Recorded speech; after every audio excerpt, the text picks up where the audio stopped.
అసంతృప్తులకు check పెడుతూ ఆశావహుల ఆశలు తీర్తాయనుకుంటే కథ మొత్తం రివర్స్ అయినట్లు కనిపిస్తుంది. ఇప్పుడు తెలంగాణ డీసీసీల వ్యవహారం అయితే ఇప్పటికే నియామకాలు జరిగిపోయాయి, బాధ్యతల స్వీకరణ కూడా జరిగింది. కానీ అసంతృప్తులు తగ్గలేదు సరికదా, మరింత పెరిగినట్లు తెలుస్తుంది. ఇంతకీ డీసీసీల ఎంపిక ఎందుకు వివాదాస్పదమైంది? అసంతృప్తులు లేవనెత్తుతున్న ప్రశ్నలేంటి? డీసీసీల ఎంపికపై కాంగ్రెస్ పార్టీలో గందరగోళం.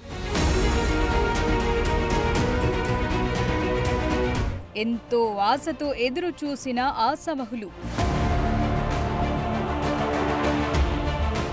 హైకమాండ్ నిర్ణయంపై అప్పుడే మొదలైన అసంతృప్తి జ్వాలలు.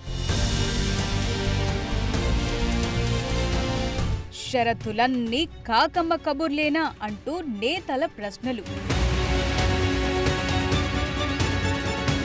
జిల్లా కాంగ్రెస్ కమిటీల ఎంపిక వ్యవహారం బూమరాంగ్ అయినట్టు కనిపిస్తోంది. చాలా చోట్ల ఎంపికైన నేతలంతా కూడా ఎవరో ఒకరి సిఫారసుతోనో లేక ఇప్పటికే ఒక పదవిలో ఉన్నవారే కనిపిస్తుండటంతో ఆశావహులు ఇప్పుడు ఆగ్రహంతో ఉన్నారు. నిజానికి ఈ డీసీసీలపై పార్టీని నమ్ముకుని ఏళ్ల తరబడి పార్టీని వీడకుండా ఉన్నవారు చాలా ఆశతో కనిపించారు. కానీ వారి ఆశలపై నీళ్లు చల్లి కనీసం ముఖ పరిచయం లేని వారికి హైకమాండ్ అవకాశం ఇవ్వటం ఇప్పుడు చర్చనీయాంశంగా మారింది.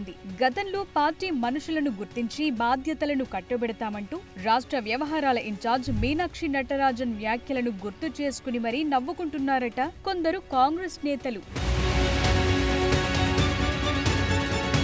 నిజానికి ఈ డీసీసీల ఎంపికపై అనేక షరతులు విధించినట్టు కనిపించింది. ఒకరికి ఒక పదవి మాత్రమే ఉండాలి, పార్టీలో 5 ఏళ్లు ఉన్నవారికే పదవిని ఇస్తామనే షరతులు వినిపించాయి. కానీ ఇవేవి అమల్లోకొచ్చిన దాఖలాలు కనిపించలేదు. దీంతో డీసీసీల ఎంపికకు పెట్టిన షరతులు ఉత్తి కాకమ్మ కబుర్లేనా అనే ప్రశ్నలు తెరపైకొచ్చాయి. పదవులు ఉన్నవారికే డీసీసీలను కట్టబెట్టారని, గతేడాది పార్టీలో చేరిన వారికి కూడా డీసీసీ ఇచ్చారనే చర్చ జరుగుతోంది.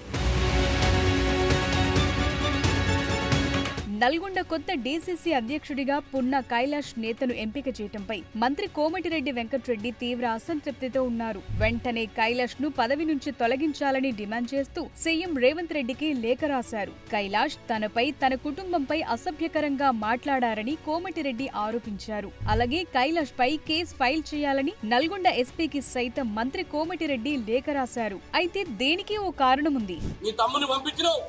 ఆ తర్వాత నువ్వు పోవడానికి ఈరోజు కాంగ్రెస్ పార్టీని సర్వనాశనం చేస్తానికి మాట్లాడుతున్నావు. నేను అడుగుతున్నా, విమానం ఉంటే ఈ జాతులకు క్షమాపణ కోమటిరెడ్డి వెంకరెడ్డి, మా రక్తం మసులుతుందిరా కోమటిరెడ్డి వెంకరెడ్డి. మా వర్గాల నాయకులు ఈ సమాజం కోసం పనిచేసినప్పుడు, ఈ సమాజంలో ఉన్న పేద ప్రజల కోసం పనిచేసావు.